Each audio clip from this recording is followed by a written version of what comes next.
जंगल की कहानी। ये जंगल मौत का घर था जहाँ पेड़ों पर हड्डियाँ झूलती थीं। खूंखार भेड़िए जिनका सरदार कभी इंसान था रात में शिकार करते थे।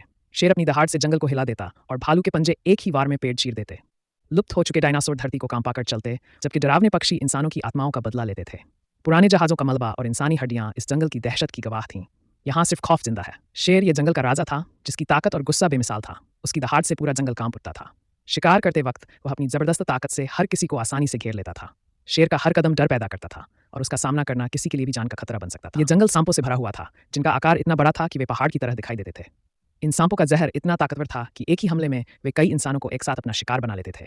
उनकी हरकतें इतनी तेज और चुपचाप होती थीं कि किसी को पता नहीं चलता था कि वे कब और कहाँ हमला करेंगे।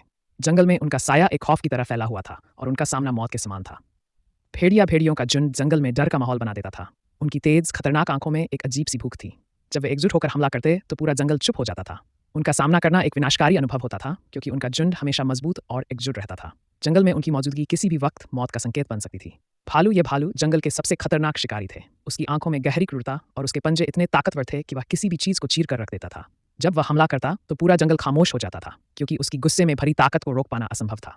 उसकी उपस्थिति ने जंगल में सभी जीवों के दिलों में डर और खौफ भर दिया था। डायनासोर ये जंगल एक प्राचीन और खतरनाक डायनासोर का घर था जो किसी समय पृथ्वी पर राज करता था। इन डायनासोरों का आकार इतना विशाल था कि उनका कदमों से पूरा जंगल कांप उठता था। उनकी भयंकर दहाड़ से वातावरण गूंज उठता था और उनका रास्ता कोई भी जीव पार नहीं कर सकता था। वे हमेशा भूखे रहते थे और अपनी ताकत से शिकार को चीर फाड़ डालते थे।